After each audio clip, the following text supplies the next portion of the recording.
Hello everyone, स्वागत है एक बार फिर से आप सभी का आपके अपने YouTube channel state PCS hub में। हम सॉल्व कर रहे हैं आर एग्जाम के लिए हिंदी टेस्ट सीरीज और ये आज हमारा 77वां टेस्ट है। इसके पहले हमने 76 टेस्ट सॉल्व कर लिए हैं। और यदि आप चैनल पे नए हैं तो चैनल को प्लीज़ सब्सक्राइब कर लीजिए, साथ ही बेल आइकन को प्रेस कर लीजिए ताकि कोई भी वीडियो चैनल पे अपलोड हो तो सबसे पहले नोटिफिकेशन आपको प्राप्त हो। साथ ही वीडियो को लाइक एवं शेयर करना ना भूलिएगा।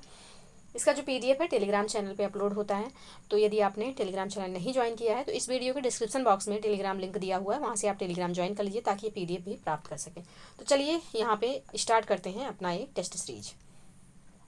और आप लोग कमेंट सेक्शन में अपना स्कोर ज़रूर बताइएगा। और स्कोर जो है अपना आप 55+ ही रखिए, इतना टारगेट रखिए, धीरे धीरे अचीव हो जाएगा, प्रैक्टिस करते रहिए।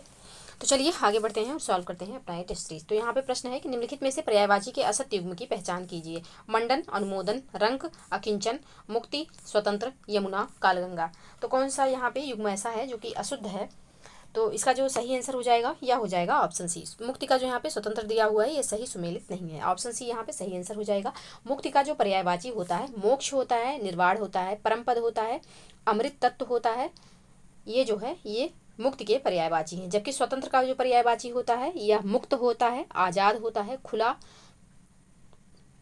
और स्वच्छंद होता है। तो यहाँ पे ऑप्शन सी जो है यह सुमेलित नहीं है। बाकी तीनों युग्म जो है यह बिल्कुल सही सुमेलित है। चूंकि यहाँ पे असत्य पूछा गया था तो ऑप्शन सी बिल्कुल सही आंसर हो जाएगा। नेक्स्ट प्रश्न है निम्नलिखित में से कौन सा एक पाप का पर्यायवाची नहीं है? अपकर्म, कलुष, पातक, दोषी। तो यहाँ पे दोषी जो है यह पाप का पर्यायवाची नहीं है, ऑप्शन डी यहाँ पे सही आंसर हो जाएगा। दोष जो है यह पाप का पर्यायवाची होता है, ना कि दोषी। पाप के पर्यायवाची जो है यह निम्नलिखित हैं, जैसे पातक, अध, दोष, कलुष, गुनाह, अपकर्म। तो ऑप्शन डी यहाँ पे सही आंसर हो जाएगा। याद रखिएगा दोष जो है यह पाप का पर्यायवाची होता है, लेकिन दोषी पाप का पर्यायवाची नहीं होता। तो ऑप्शन डी बिल्कुल सही आंसर हो जाएगा।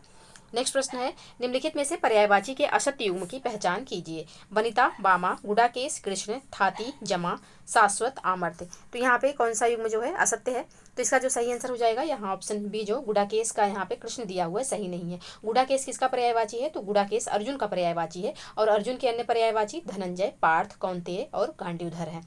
तो यहाँ पे ऑप्शन बी सही सुमेलित नहीं है। बाकी तीनों युग्म बिल्कुल सही सुमेलित है, तो ऑप्शन बी इसका सही आंसर हो जाएगा। नेक्स्ट प्रश्न है निम्नलिखित में से कौन तरंग का पर्यायवाची नहीं है? उर्मी, बीची, उल्लोल, तलछट। तो इसमें से कौन तरंग का पर्यायवाची नहीं है? तो तलछट जो है यह अवसाद का पर्यायवाची होता है, यह जो है तरंग का पर्यायवाची नहीं होता है। बाकी उर्मी, बीची और उल्लोल ये तीनों किसके पर्यायवाची हैं? तो ये तीनों जो है यह तरंग यानी कि लहर के पर्यायवाची हो जाएंगे। तो ऑप्शन डी यहाँ पे बिल्कुल सही आंसर हो जाएगा। नेक्स्ट प्रश्न है निम्नलिखित में से पर्यायवाची के सही युग्म की पहचान कीजिए। मुंद्री, मुद्रिका, अज्ञानी, भिज्ञ, हुतासन, तमस, अपकार, अनादर। तो यहाँ पे सही युग्म की पहचान करनी है। तो यहाँ पे मुद्री का जो मुद्रिका दिया हुआ है बिल्कुल सही पर्यायवाची है, तो ऑप्शन ए यहाँ पे बिल्कुल सही सुमेलित हो जाएगा। बाकी यहाँ पे अज्ञानी का जो भिज्ञ दिया हुआ है यह असत्य हो जाएगा, क्योंकि अज्ञानी का जो पर्यायवाची होगा यह हो जाएगा अनभिज्ञ, अनजान, मूर्ख, पागल, अज्ञ या फिर अज्ञानी। तो यहाँ पे भिज्ञ नहीं होगा। बाकी हुतासन जो है यह इसका जो पर्यायवाची होगा यह हो जाएगा अग्नि, आग, अनल, पावक, दहन इत्यादि। यहाँ पे तमस जो है यह अंधेरा का पर्यायवाची होगा। तमस के जो यहाँ पे पर्यायवाची हो जाएंगे यह हो जाएंगे अंधकार, अंधेरा, तम, तिमिर, अंधियारा। बाकी अपकार जो है इसका जो पर्यायवाची होता है यह होगा अहित, अनिष्ट, बुराई, अमंगल। जबकि अनादर का जो पर्यायवाची होगा यह हो जाएगा अपमान, अवज्ञ, तिरस्कार, बेइज्जती। तो बहुत सूक्ष्म यहाँ पे अंतर है, इस सब चीज़ों को ध्यान रखिएगा। तो यहाँ पे जो युग्म पहले से सही सुमेलित है वह है ऑप्शन ए, और यही इसका सही आंसर हो जाएगा। नेक्स्ट प्रश्न है पर्यायवाची की दृष्टि से एक वर्ग अशुद्ध है। मनोज, मार, रतिपति, नग, गज, मतंग, अभ्र, फलक, खगोल, परिधान, पट, वसन। तो कौन सा युग्म यहाँ पे ऐसा है जिसमें जो तीनों शब्द दिए हुए हैं वो 2 या 3 शब्दों के पर्यायवाची दिए हुए हैं, ना कि एक शब्द के? तो यहाँ पे अशुद्ध वर्ग की पहचान करना है तो ऑप्शन बी यहाँ पे सही आंसर हो जाएगा। नग, गज, मतंग जो यहाँ पे दिया हुआ है इसमें नग जो है किसका पर्यायवाची हो जाएगा? तो नग जो है यह पहाड़ का पर्यायवाची होता है। और साथ ही गज और मतंग जो है यह किसके पर्यायवाची हो जाएंगे? तो हाथी का पर्यायवाची हो जाएगा गज और मतंग। हाथी के अन्य पर्यायवाची जैसे नाग हो गया, नग हो गया, गज हो, जो यहाँ पे हाथी का पर्यायवाची होता है यह नाग होता है, याद रखिएगा नग नहीं होता है। तो नाग हो गया, गज हो गया, करी हो गया और कुंजर हो गया, ये सब किसके पर्यायवाची? तो हाथी के पर्यायवाची हो जाएंगे। बाकी पहाड़ के पर्यायवाची तो नग, अचल, भूधर, महीधर, गिरिजा, ये सब किसके पर्यायवाची? तो पहाड़ के पर्यायवाची हो जाएंगे। तो यहाँ पे ऑप्शन बी जो दिया हुआ है ये इसका सही आंसर हो जाएगा। बाकी तीनों युग्म में जो शब्द दिए हुए हैं बिल्कुल सही सुमेलित हैं। नेक्स्ट प्रश्न है, पर्यायवाची के दृष्टि से एक वर्ग अशुद्ध है। चंचला, चपला, दामिनी विद्युत का पर्यायवाची हो जाएगा। जातवेद, वैश्वानर, निकेतन। तो यहाँ पे जातवेद वैश्वानर जो है यह अग्नि का पर्यायवाची होगा, लेकिन निकेतन जो है यह घर का पर्यायवाची हो जाएगा। तो यहाँ पे अशुद्ध वर्ग पूछा गया है, तो ऑप्शन बी इसका सही आंसर हो जाएगा। बाकी केकी, शिखंडी और ध्वजी ये किसके पर्यायवाची होंगे? तो केकी, शिखंडी और ध्वजी जो है यह मोर का पर्यायवाची हो जाएगा। द्रुम, बिटप और अगम यह किसका पर्यायवाची होगा? तो ये वृक्ष का पर्यायवाची हो जाएगा। तो यहाँ पे जातवेद और वैश्वानर अग्नि का पर्यायवाची होगा। निकेतन जो है यह घर का पर्यायवाची हो जाएगा। तो ऑप्शन बी प्रश्न के अनुसार सही आंसर होगा। नेक्स्ट प्रश्न है, निम्न में से कौन चांदनी का पर्यायवाची शब्द नहीं है? चंद्रिका, चंद्रकला, चंद्र, चंद्रमरीच। तो यहाँ पे जो चांदनी का पर्यायवाची नहीं है वह है चंद्र। ऑप्शन सी यहाँ पे सही आंसर हो जाएगा। चंद्र जो है यह चंद्रमा का पर्यायवाची है। बाकी चंद्रिका, चंद्रकला और चंद्रमरीच ये तीनों जो है या किसके पर्यायवाची हो जाएंगे? तो चांदनी के पर्यायवाची हो जाएंगे। तो ऑप्शन सी प्रश्न के अनुसार सही आंसर। नेक्स्ट प्रश्न है, निम्नलिखित में से असत्य युग्म की पहचान कीजिए। मरीच, किरण, व्योम, अनंत, कांतार, कानन, द्विज, दारा। तो कौन सा यहाँ पे सही सुमेलित नहीं है उसकी पहचान यहाँ पे करना है। तो ऑप्शन डी में द्विज का दारा दिया हुआ सही सुमेलित नहीं है। दारा जो है यह पत्नी का पर्यायवाची हो जाएगा, जबकि द्विज जो है यह ब्राह्मण, पक्षी और दांत का पर्यायवाची होता है।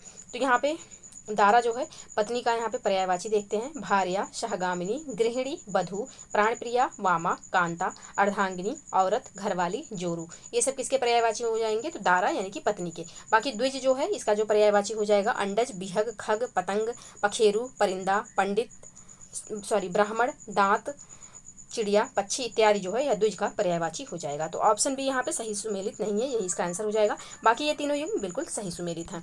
नेक्स्ट प्रश्न है, निम्नलिखित में से कौन सा सोना का पर्यायवाची शब्द नहीं है? कासार, हाटक, पुष्कल, कनक। तो यहाँ पे सोना का जो पर्यायवाची नहीं है वह है ऑप्शन ए कासार। कासार जो है यह तालाब का पर्यायवाची होता है। कासार का पर्यायवाची पोखर, जलाशय, तड़ाग, सर, तालाब ये सब होते हैं। बाकी हाटक, पुष्कल और कनक ये तीनों किसके पर्यायवाची हैं? तो ये तीनों जो है सोना के पर्यायवाची हो जाएंगे। कनक भी यहाँ पे सोना का पर्यायवाची होगा। जात रूप भी सोना का पर्यायवाची होता है। तो ऑप्शन ए बिल्कुल सही आंसर हो जाएगा। नेक्स्ट प्रश्न है, हर एक व्यक्ति देश की उन्नति में अपना यथासंभव सहयोग दे रहा है। उपयुक्त वाक्य में हर एक किस प्रकार का विशेषण है? तो हर एक जो है यहाँ पे प्रत्येक बोधक विशेषण हो जाएगा। ऑप्शन सी इसका सही आंसर होगा। तो इस वाक्य में हर एक व्यक्ति से तात्पर्य है प्रत्येक व्यक्ति। प्रत्येक बोधक विशेषण संख्यावाचक विशेषण का ही एक प्रकार होता है। तो यहाँ पे ऑप्शन सी इसका सही आंसर हो जाएगा। नेक्स्ट प्रश्न है, निम्नलिखित में से कौन सा शब्द विशेषण नहीं है? इसमें से कौन सा शब्द जो है या विशेषण नहीं है? क्रोध, चालाक, चचेरा, ग्रस्त। तो यहाँ पे जो शब्द विशेषण नहीं है वह है क्रोध। क्रोध जो है यह क्या है? तो क्रोध जो है यह विशेष है। इसका जो विशेषण होता है यह होगा क्रुद्ध। तो ऑप्शन ए यहाँ पे सही आंसर हो जाएगा। नेक्स्ट प्रश्न है, दिए गए विकल्पों में कौन सा शब्द विशेष से है? अभ्यास, ऊंचा, उत्साहित, आराध्य। तो यहाँ पे विशेष से पूछा गया है, तो अभ्यास जो है यह यहाँ पे विशेष से हो जाएगा। ऑप्शन ए इसका सही आंसर होगा। बाकी ऊंचा जो है यह शब्द विशेषण है, इसका जो विशेष से होगा यह हो जाएगा ऊंचाई। उत्साहित जो है यह भी विशेषण है, इसका जो विशेष से होगा यह हो जाएगा उत्साह। और आराध्य जो है यह भी विशेषण है, इसका जो विशेष से होगा यह हो जाएगा आराधना। तो ऑप्शन ए यहाँ पे प्रश्न के अनुसार सही आंसर हो जाएगा। नेक्स्ट प्रश्न है, प्रवीण बहुत तेज विद्यार्थी है। इस वाक्य में बहुत शब्द है। विशेषण, प्रविशेषण, विशेष से, प्रत्येक बोधक विशेषण। तो यहाँ पे बहुत तेज यहाँ पे दिया हुआ है, तो तेज जो है या विशेषण है, बहुत जो है या विशेषण की विशेषता बता रहा है। तो जो शब्द विशेषण की विशेषता बताता है उसे क्या कहते हैं? तो उसे प्रविशेषण कहते हैं, जो कि ऑप्शन बी में है। तो ऑप्शन बी यहाँ पे सही आंसर हो जाएगा। नेक्स्ट प्रश्न है, दिए गए विकल्पों में से कौन सा शब्द विशेष से है? अभ्यास, ऊंचा, उत्साहित, आराध्य। तो इसमें से विशेष से पूछा गया है, तो अभ्यास जो है यहाँ पे विशेष से हो जाएगा। ऑप्शन ए इसका सही आंसर होगा। रिपीटेड प्रश्न है। नेक्स्ट प्रश्न है, दिए गए विकल्पों में से विशेषण शब्द की पहचान कीजिए। कृषि, चर्चित, गरीबी, घृणा। तो इसमें से कौन सा जो है विशेषण शब्द है? तो चर्चित जो है या विशेषण हो जाएगा, इसका जो विशेष से होगा यह हो जाएगा चर्चा। तो ऑप्शन बी यहाँ पे सही आंसर होगा। बाकी कृषि जो है या विशेष से है, इसका जो विशेषण होगा यह हो जाएगा कृषक। गरीबी जो है यह भी विशेष से है, इसका जो विशेषण होगा यह हो जाएगा गरीब। और घृणा जो है यह भी विशेष से है, इसका जो विशेषण होगा यह हो जाएगा घृणित या फिर घृण्य, जो कि इस तरीके से लिखा जाएगा घृणित। घृणित जो है या विशेषण हो जाएगा, जबकि घृणा जो है यह विशेष से है। गरीबी भी विशेष है और कृषि भी विशेष है। तो जो एक शब्द यहाँ पे विशेषण है वह है ऑप्शन बी चर्चित। चर्चित जो है या विशेषण है, इसका विशेष से होगा चर्चा। तो ऑप्शन बी यहाँ पे सही आंसर हो जाएगा। नेक्स्ट प्रश्न है, दिए गए विशेष विशेषण युग्म में गलत युग्म की पहचान कीजिए। जादू, जादूगर, ताप, तापित, प्राची, प्रतीची, प्रस्ताव, प्रस्तावित। तो यहाँ पे कौन सा जो है युग्म गलत है, तो इसका जो सही आंसर हो जाएगा ऑप्शन सी। यहाँ पे प्राची का जो प्रतीची दिया हुआ है यह सही सुमेलित नहीं है। प्राची का जो विशेषण होगा, प्राची जो है या विशेष है, इसका जो विशेषण होगा यह हो जाएगा प्राच्य। प्राच्य यहाँ पे सही इसका विशेषण हो जाएगा। तो ऑप्शन सी यहाँ पे गलत युग्म है और इसका जो सही आंसर हो जाएगा या ऑप्शन सी हो जाएगा। इसका सही आंसर भी हमने देखा। बाकी तीनों युग्म यानी कि ऑप्शन ए, बी और डी में जो शब्द दिए हुए हैं विशेष से विशेषण, ये बिल्कुल सही सुमेलित है। तो ऑप्शन सी यहाँ पे सही आंसर हो जाएगा। नेक्स्ट प्रश्न है, निम्नलिखित विशेष विशेषण युग्मों में से सही सुमेलित नहीं है। सम, सामयिक, विवाह, विवाहित, विधि, वैध, वेद, वैदिक। तो इसमें से कौन सा सही सुमेलित नहीं है, तो इसका जो सही आंसर हो जाएगा यह हो जाएगा ऑप्शन बी।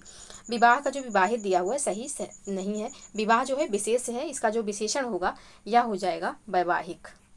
वैवाहिक इस तरीके से लिखा जाएगा, इसको ध्यान रखिएगा। तो ऑप्शन बी यहाँ पे सही आंसर हो जाएगा। बाकी तीनों युग्म जो है बिल्कुल सही सुमेलित है। समय का सामयिक हो जाएगा, समय विशेष है और सामयिक विशेषण हो जाएगा। विधि विशेष है और वैध जो है यहाँ पे विशेषण हो जाएगा। वेद जो है यह विशेष है और वैदिक जो है यह विशेषण हो जाएगा। तो ऑप्शन बी यहाँ पे सही आंसर होगा। नेक्स्ट प्रश्न है, विद्वान व्यक्ति पूज्य होते हैं, उपयुक्त वाक्य में विशेषण है। गुणवाचक विशेषण, संख्यावाचक, परिमाणवाचक या फिर सार्वनामिक। तो विद्वान व्यक्ति पूज्य होते हैं, इसका जो सही आंसर हो जाएगा यहाँ पे हो जाएगा ऑप्शन ए, गुणवाचक। गुणवाचक विशेषण है यहाँ पे, ऑप्शन ए बिल्कुल सही आंसर हो जाएगा। तो जिस शब्द से संज्ञा का गुण, दशा, स्वभाव आदि लक्षित हो उसे गुणवाचक विशेषण कहा जाता है। तो ऑप्शन ए यहाँ पे सही आंसर हो जाएगा। नेक्स्ट प्रश्न है, तुम अपना काम किस प्रकार से करते हो, वाक्य में किस प्रकार का विशेषण प्रयुक्त हुआ है। गुणवाचक, संख्यावाचक, संकेतवाचक या फिर प्रश्नवाचक। तो यहाँ पे प्रश्न पूछा जा रहा है कि तुम अपना काम किस प्रकार से करते हो, क्योंकि यहाँ पे प्रश्नवाचक शब्द है, तो इसका जो सही आंसर हो जाएगा यह हो जाएगा ऑप्शन डी। प्रश्नवाचक विशेषण यहाँ पे प्रयुक्त है, तो ऑप्शन डी बिल्कुल सही आंसर हो जाएगा। नेक्स्ट प्रश्न है, बाध्य का विलोम शब्द निम्नलिखित में से कौन सा है। तो बाध्य का जो सही विलोम शब्द हो जाएगा यह हो जाएगा अबाध्य। ऑप्शन सी यहाँ पे सही आंसर होगा। भव्य का जो विलोम होगा यह हो जाएगा सामान्य, और अबाधित का विलोम हो जाएगा बाधित, और अभद्र का विलोम हो जाएगा भद्र। तो यहाँ पे ऑप्शन सी बाध्य का सही विलोम होगा, तो ऑप्शन सी इसका सही आंसर हो जाएगा। नेक्स्ट प्रश्न है, मान का विलोम शब्द निम्न में से कौन सा है। सम्मान, सामान, गौड़, अपमान। तो यहाँ पे मान का जो सही विलोम हो जाएगा यह हो जाएगा अपमान, जो कि ऑप्शन डी में है। तो ऑप्शन डी यहाँ पे बिल्कुल सही आंसर हो जाएगा। बाकी यहाँ पे सम्मान का जो सही विलोम होगा यह हो जाएगा अपमान, और गौड़ का जो यहाँ पे सही विलोम होगा यह हो जाएगा मुख्य।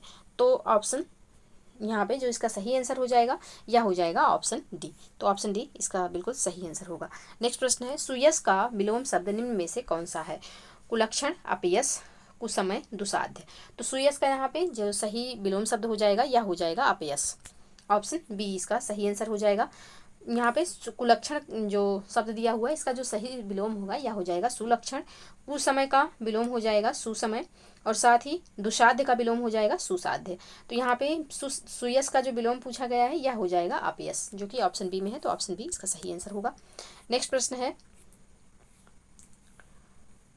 शस्त्र का विलोम शब्द निम्न में से कौन सा है। शास्त्र, शिक्षा, अस्त्र या फिर निशंक। तो शस्त्र का जो यहाँ पे सही विलोम हो जाएगा यह हो जाएगा अस्त्र। ऑप्शन सी में है, तो ऑप्शन सी इसका सही आंसर होगा। शिक्षा का विलोम जो होगा यह हो जाएगा अशिक्षा, और निशंक का विलोम हो जाएगा शंख। तो ऑप्शन सी यहाँ पे सही आंसर हो जाएगा। नेक्स्ट प्रश्न है, व्यष्टि का विलोम शब्द निम्न में से कौन सा है। अव्यस्त, समष्टि, व्याप्त, अव्यवहारिक। तो यहाँ पे व्यष्टि का जो सही विलोम शब्द हो जाएगा यह हो जाएगा समष्टि, जो कि ऑप्शन बी में है। ऑप्शन बी इसका सही आंसर हो जाएगा। अव्यस्त का विलोम हो जाएगा व्यस्त, व्यस्त हो जाएगा। सॉरी, यहाँ पे समष्टि इसका विलोम होगा और व्यस्त इसका, अव्यस्त का व्यस्त हो जाएगा, व्याप्त का अव्याप्त हो जाएगा विलोम, और अव्यवहारिक का विलोम व्यवहारिक हो जाएगा। तो यहाँ पे प्रश्न के अनुसार ऑप्शन बी इसका सही आंसर होगा। नेक्स्ट प्रश्न है, शांत का विलोम निम्न में से कौन सा शब्द नहीं है। अशांत, उत्तेजित, उद्विग्न, अशांत। तो यहाँ पे शांत का विलोम कौन सा शब्द नहीं होगा। तो ऑप्शन डी में जो यहाँ पे अशांत दिया हुआ है यह जो है शांत का विलोम नहीं होगा। तो ऑप्शन डी इसका सही आंसर हो जाएगा।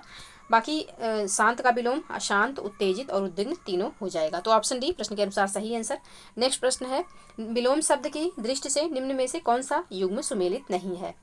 विशुद्ध, अवरुद्ध, विश्वस्त, अविश्वस्त, वृद्धि, ह्रास, वैयक्तिक, सामूहिक। तो कौन सा इसमें से सही सुमेलित नहीं है? तो इसका जो सही आंसर हो जाएगा यह हो जाएगा ऑप्शन ए। विशुद्ध का जो यहाँ पे अवरुद्ध दिया हुआ है सही सुमेलित नहीं है, क्योंकि विशुद्ध का जो विलोम हो जाएगा यह हो जाएगा अविशुद्ध, और यहाँ पे विशुद्ध का अवरुद्ध दिया हुआ है तो ये बिल्कुल सुमेलित नहीं है, तो यही इसका सही आंसर हो जाएगा। बाकी विश्वस्त का विलोम अविश्वस्त बिल्कुल सही है, वृद्धि का विलोम ह्रास भी सही है, और वैयक्तिक का विलोम सामूहिक भी बिल्कुल सही है। तो ऑप्शन ए बिल्कुल सही आंसर हो जाएगा। नेक्स्ट प्रश्न है, लघु का विलोम शब्द निम्न में से कौन सा है? गुरु, दीर्घ, उपयुक्त दोनों, उपयुक्त में से कोई नहीं। तो यहाँ पे लघु का जो सही विलोम हो जाएगा वह गुरु एवं दीर्घ दोनों हो जाएगा, तो ऑप्शन सी बिल्कुल सही आंसर होगा। नेक्स्ट प्रश्न है, महाशय का विलोम शब्द निम्न में से कौन सा होगा? तो महाशय का विलोम शब्द इसमें से कौन सा हो जाएगा? तो क्षुद्राशय हो जाएगा, जो कि ऑप्शन सी में दिया हुआ है, तो ऑप्शन सी यहाँ पे बिल्कुल सही आंसर होगा। जबकि यहाँ पे जो लघुत्तम दिया हुआ है, लघुत्तम का जो सही विलोम शब्द हो जाएगा यह हो जाएगा महत्तम, तो ऑप्शन सी बिल्कुल सही आंसर होगा। नेक्स्ट प्रश्न है, मधुर का विलोम शब्द निम्न में से कौन सा नहीं है? मधुर का इसमें से विलोम शब्द कौन सा नहीं है? तो रुक्ष जो है या मधुर का विलोम नहीं है। रुक्ष का विलोम जो होता है यह होता है मर्षण। बाकी मधुर का विलोम अमधुर, कटु और कर्कश तीनों हो जाएगा। रुक्ष जो है या मर्षण का विलोम है, तो ऑप्शन डी यहाँ पे प्रश्न के अनुसार सही आंसर हो जाएगा। नेक्स्ट प्रश्न है, निम्नलिखित में से किस शब्द की वर्तनी शुद्ध है? प्रतिद्वंदी, शैया, सर्वश्रेष्ठ, हितैषी। किसकी वर्तनी यहाँ पे शुद्ध है? तो ऑप्शन डी में जो हितैषी लिखा हुआ है इसकी वर्तनी बिल्कुल शुद्ध है। बाकी सर्वश्रेष्ठ तो सर्वश्रेष्ठ इस तरीके से यहाँ पे लिखा जाएगा। साथ ही शैया जो है इस तरीके से लिखा जाएगा, और प्रतिद्वंदी जो यहाँ पे लिखा हुआ है इसको यहाँ नीचे लिख देते हैं। तो प्रति दामे भी आधा वार रहेगा, और इस तरीके से दोनों दामे आधा आधा वार रहेगा, तो प्रतिद्वंदी इस तरीके से लिखा जाएगा। तो यहाँ पे जो शब्द पहले से शुद्ध रूप में लिखा है यह है ऑप्शन डी का शब्द हितैषी। बाकी शैया का शैया होता है, और सर्वश्रेष्ठ का सर्वश्रेष्ठ होता है, प्रतिद्वंदी का प्रतिद्वंदी होता है, तो यहाँ पे ऑप्शन डी प्रश्न के अनुसार सही आंसर हो जाएगा। नेक्स्ट प्रश्न है, निम्नलिखित में से अशुद्ध वर्तनी वाले शब्द की पहचान कीजिए। वैधव्य, यथेष्ट, पश्चाताप, पुनरुत्थान। तो कौन सा शब्द यहाँ पे अशुद्ध है? तो इसका जो सही आंसर हो जाएगा यह हो जाएगा ऑप्शन सी। यहाँ पे पश्चाताप जो लिखा हुआ है अशुद्ध है, क्योंकि ता में भी आधा ता रहेगा, और फिर ये इस तरीके से लिखा जाएगा पश्चाताप। तो यहाँ पे ऑप्शन सी जो है अशुद्ध है, यही इसका आंसर हो जाएगा। बाकी वैधव्य, यथेष्ट और पुनरुत्थान बिल्कुल शुद्ध रूप में लिखे हुए हैं, तो ऑप्शन सी यहाँ पे सही आंसर होगा।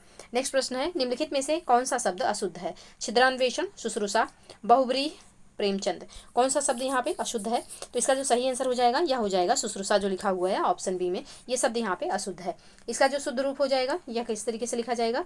तो शुश्रूषा इस तरीके से ये शब्द यहाँ पे लिखा जाएगा। तो बाकी छिद्रान्वेषण भी सही है, बहुब्रीहि भी सही है, और प्रेमचंद भी सही है, तो ये ऑप्शन बी यहाँ पे प्रश्न के अनुसार सही आंसर हो जाएगा। नेक्स्ट प्रश्न है, निम्नलिखित में से किस शब्द की वर्तनी शुद्ध है? उन्मिलित, अनुग्रह, युधिष्ठिर, महात्म्य। तो यहाँ पे कौन सी वर्तनी शुद्ध है? तो ऑप्शन डी में जो महात्म्य लिखा हुआ है बिल्कुल शुद्ध रूप में लिखा हुआ है। बाकी उन्मिलित नहीं होता है, उन्मीलित होता है, उन्मीलित इस तरीके से लिखा जाएगा। साथ ही अनुग्रह नहीं होता है, अनुग्रह होता है, अनुग्रह इस तरीके से लिखा जाएगा। और युधिष्ठिर नहीं होता है, युधिष्ठिर होता है, युधिष्ठिर इस तरीके से लिखा जाएगा। तो यहाँ पे ऑप्शन डी में जो महात्म्य में लिखा हुआ है बिल्कुल शुद्ध रूप में पहले से लिखा हुआ है, तो ऑप्शन डी इसका सही आंसर हो जाएगा। नेक्स्ट प्रश्न है, निम्नलिखित में से अशुद्ध वर्तनी वाले शब्द की पहचान कीजिए। कुमुदनी, केंद्रीकरण, सहस्त्र, निरोग। कौन सी वर्तनी यहाँ पे अशुद्ध है? तो कुमुदनी जो यहाँ पे लिखा हुआ है ये जो है अशुद्ध है, क्योंकि कुमुदनी जो लिखा जाता है वह इस तरीके से लिखा जाएगा। दावे भी यहाँ पे दापे भी छोटी की मात्रा और नापे बड़ी की मात्रा, कुमुदिनी इस तरीके से लिखा जाएगा। तो ऑप्शन ए यहाँ पे अशुद्ध रूप में लिखा हुआ है, तो यही इसका आंसर हो जाएगा। बाकी केंद्रीकरण, सहस्त्र और निरोग ये तीनों शब्द बिल्कुल शुद्ध रूप में लिखे हुए हैं, तो ऑप्शन ए यहाँ पे सही आंसर होगा। नेक्स्ट प्रश्न है, निम्नलिखित में से किस शब्द की वर्तनी शुद्ध नहीं है? किस शब्द की वर्तनी यहाँ पे शुद्ध नहीं है? ज्वाजल्यमान, जागृत, राजन या फिर प्राणिबिंद। तो यहाँ पे राजन जो है यहाँ पे हलंत संबंधी अशुद्धि है, राजन में हलंत लगेगा, राजन, और इस तरीके से लिखा जाएगा जो कि यहाँ पे लगा नहीं है, तो इसलिए ऑप्शन सी इसका सही आंसर हो जाएगा। बाकी तीनों शब्द जो लिखे हुए हैं बिल्कुल शुद्ध रूप में लिखे हुए हैं। नेक्स्ट प्रश्न है, निम्नलिखित में से अशुद्ध वाक्य की पहचान कीजिए। हरिश्चंद्र के सदृश कोई सत्यवादी नहीं हुआ।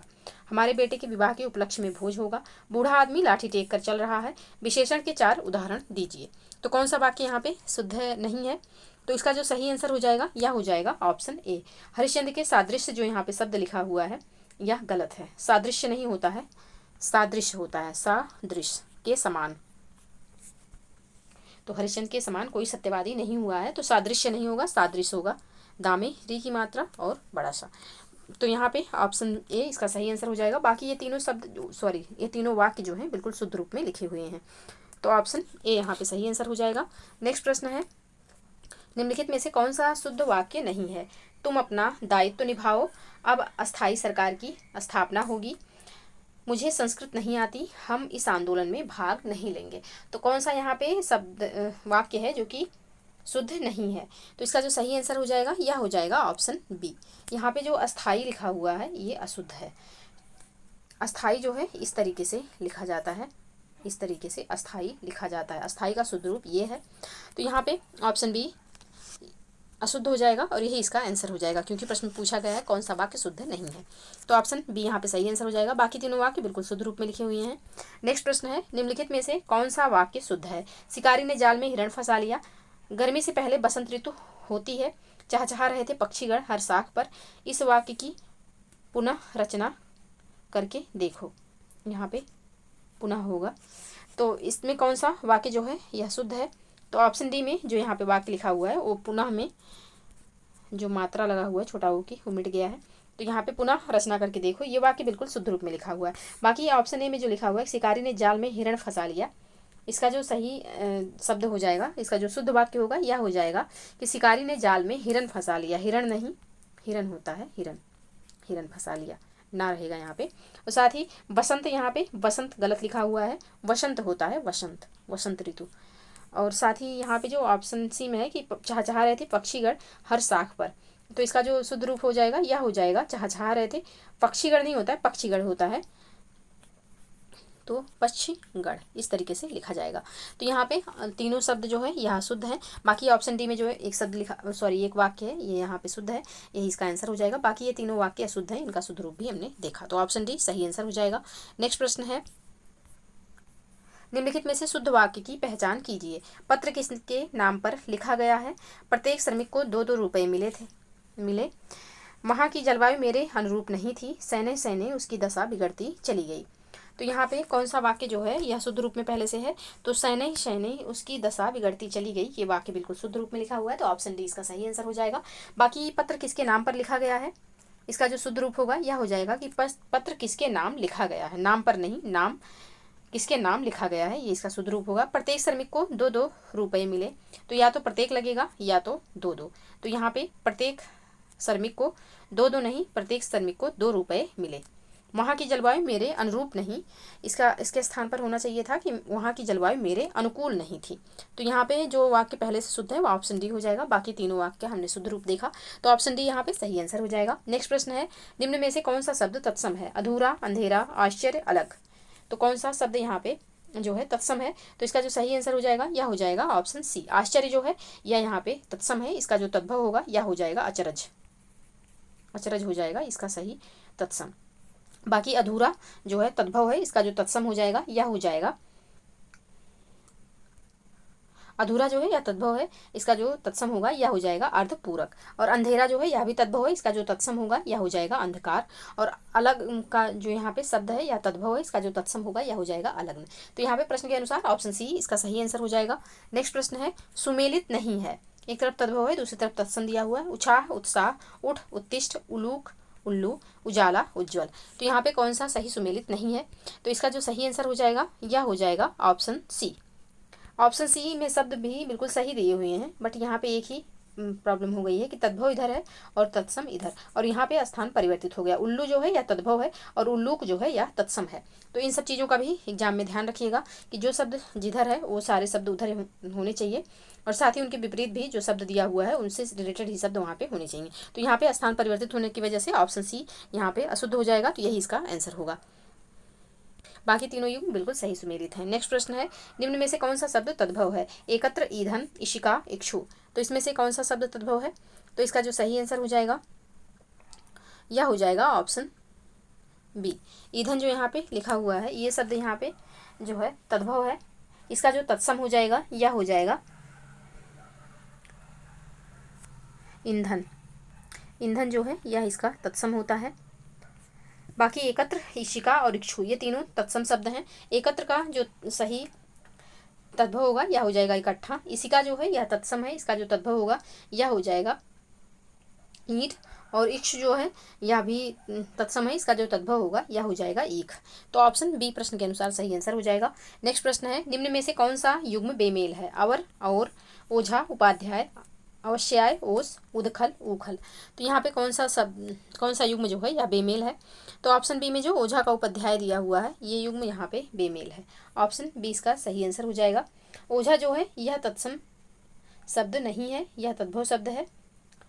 तो यहाँ पे भी स्थान परिवर्तित होने की वजह से उपाध्याय तत्सम है और ओझा जो है यह तद्भव है। खैर यहाँ पे दिया नहीं है, लेकिन स्थान परिवर्तित होने की वजह से यहाँ पे ये शब्द गलत हो जाएगा। तो ऑप्शन बी इसका सही आंसर होगा। बाकी तीनों युग्म बिल्कुल सही सुमेलित हैं।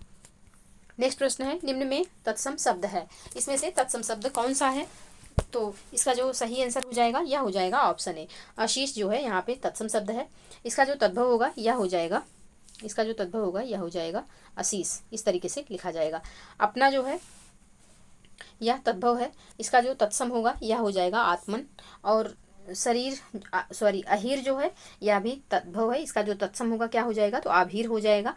अढ़ाई जो है यह भी तद्भव है, इसका जो तत्सम होगा क्या हो जाएगा? तो इसका जो तत्सम होगा यह हो जाएगा अर्ध तृतीय। तो यहाँ पे ऑप्शन ए इसका सही आंसर होगा। नेक्स्ट प्रश्न है, बेमेल हैं, एक तरफ तत्सम है दूसरी तरफ तद्भव दिया हुआ है। स्तंभ, खंभा, खरजू, खाज, खेल, खेला, छुर, खुर।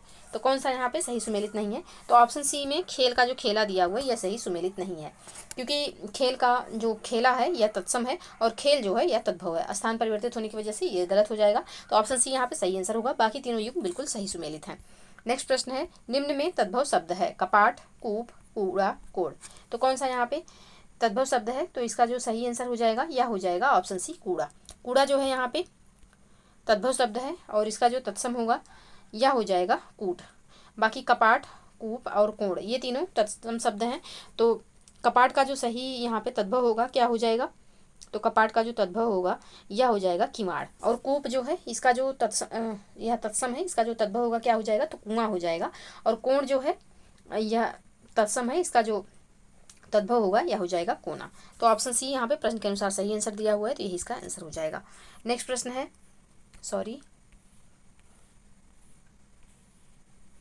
प्रश्न संख्या 48। कौन सा युग्म सुमेलित है? चांद, चंद्र, चीता, चित्रकार, चोंच, चंचू, चौखट, चतुष्काठ। तो यहाँ पे कौन सा युग्म जो है यह युग्म सुमेलित है? तो इसका जो सही आंसर होगा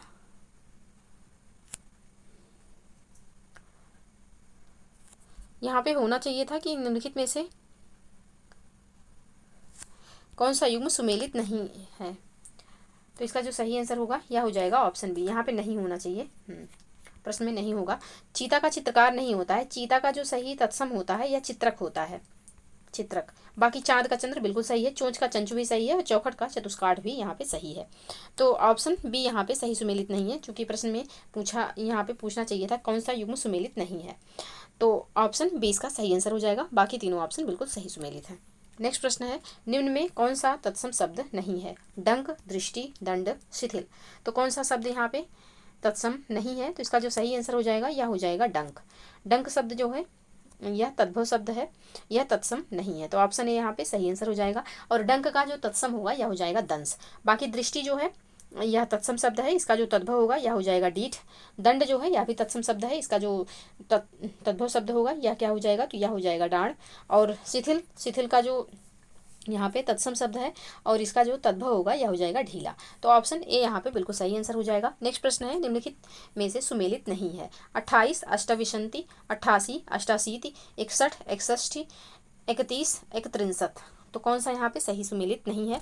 तो ऑप्शन सी में जो 61 का 61 दिया हुआ है यह यहाँ पे सही सुमेलित नहीं है। तो ऑप्शन सी इसका सही आंसर हो जाएगा, क्योंकि 61 का जो यहाँ पे सही सही जो इसका तत्सम होगा यह हो जाएगा 1/6।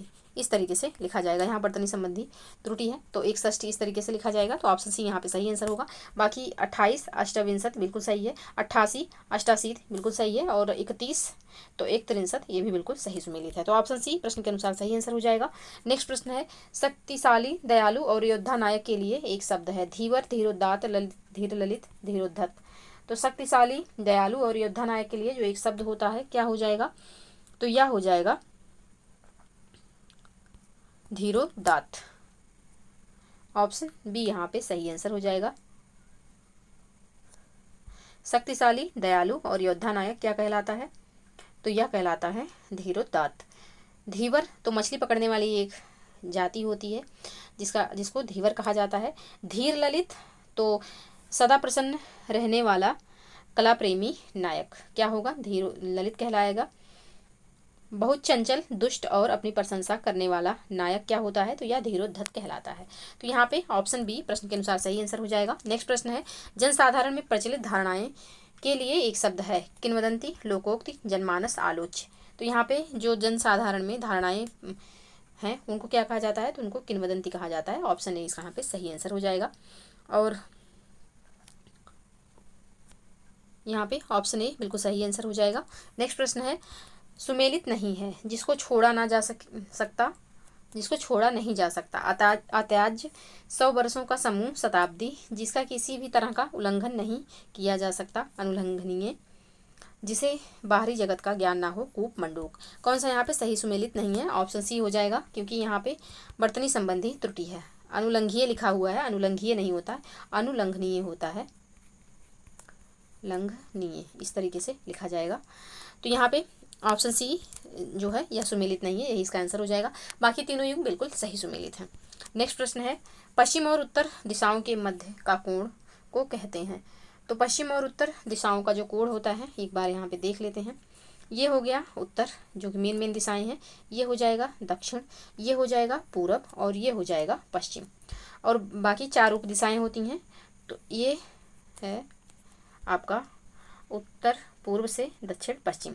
तो उत्तर और पूर्व के बीच में जो दिशा होती है उप दिशा, उसे क्या कहते हैं, तो उसे ईशान कहते हैं। ईशान याद रखिएगा। पश्चिम और दक्षिण के बीच में जो दिशा होती है इसे क्या कहेंगे, तो इसे नए नृत्य कहेंगे, नए नृत्य। और यहाँ पे उत्तर पश्चिम और दक्षिण पूर्व के बीच में जो एक उपदिशा होती है इसका क्या कहते हैं, तो उत्तर पश्चिम में क्या होता है, तो इसे वायव्य कहते हैं, वायव्य कहते हैं। और पूरब और दक्षिण के बीच में जो एक उपदिशा है उसे क्या कहते हैं, तो उसे आग्नेय कहेंगे, आग्नेय।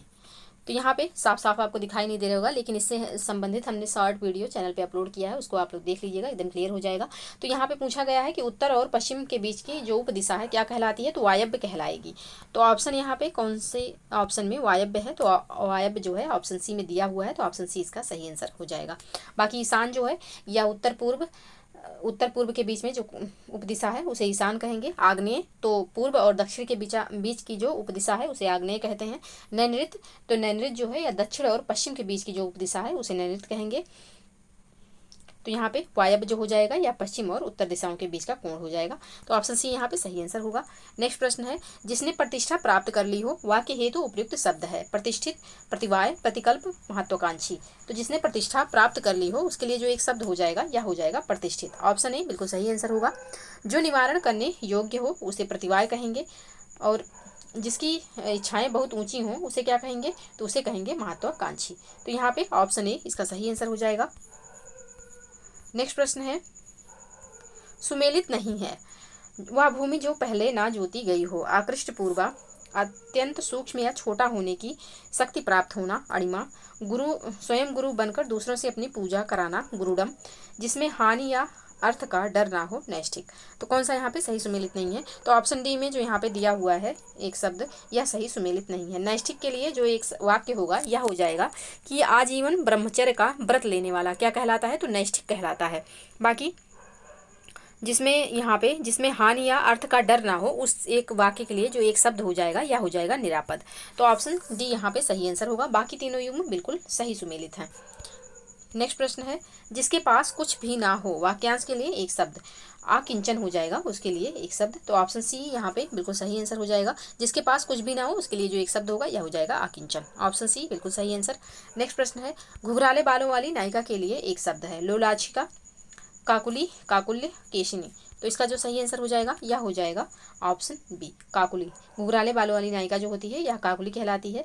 लोलाक्षिका तो चंचल आंखों वाली नायिका लोलाक्षिका कहलाती है।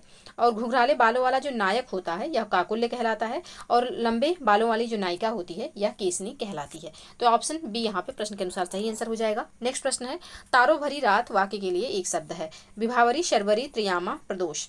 तो तारो भरी रात के लिए जो एक शब्द हो जाएगा यह हो जाएगा विभावरी। ऑप्शन ए यहाँ पे सही आंसर हो जाएगा।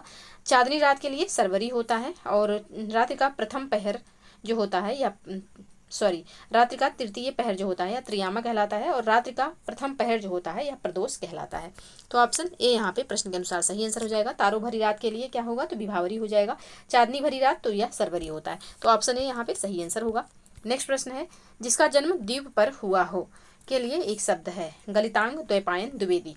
तो इसका जो सही आंसर हो जाएगा यह हो जाएगा द्वैपायन। जिसका जन्म द्वीप पर हुआ हो उसके लिए एक शब्द हो जाएगा द्वैपायन। बाकी गलितांग, तो गलितांग के लिए जो एक शब्द हो जाएगा यह हो जाएगा कि जिसके अंग प्रत्यंग गल गए हों उसे गलितांग कहेंगे। द्विवेदी तो दो वेदों की जानकारी या फिर दो वेदों को जानने वाला क्या कहलाता है, तो द्विवेदी कहलाता है। तो यहाँ पे ऑप्शन बी प्रश्न के अनुसार सही आंसर हो जाएगा। तो ये रहा 60 प्रश्न जिनको हमने सॉल्व किया। आई होप कि आप लोगों को वीडियो पसंद आए। वीडियो पसंद आए तो प्लीज़ लाइक एवं शेयर करना ना भूलिएगा। चैनल पे यदि नए हैं तो चैनल को प्लीज़ सब्सक्राइब कर लीजिएगा। साथ ही बेल आइकन को प्रेस कर लीजिएगा ताकि कोई भी वीडियो चैनल पे अपलोड हो तो सबसे पहले नोटिफिकेशन आपको प्राप्त हो। साथ ही कमेंट सेक्शन में जरूर बताइएगा कि आपके कितने क्वेश्चन सही हो रहे हैं। तो चलिए आज के लिए बस इतना ही। आप लोग पढ़ते रहिए, स्वस्थ रहिए। जय हिंद, जय भारत।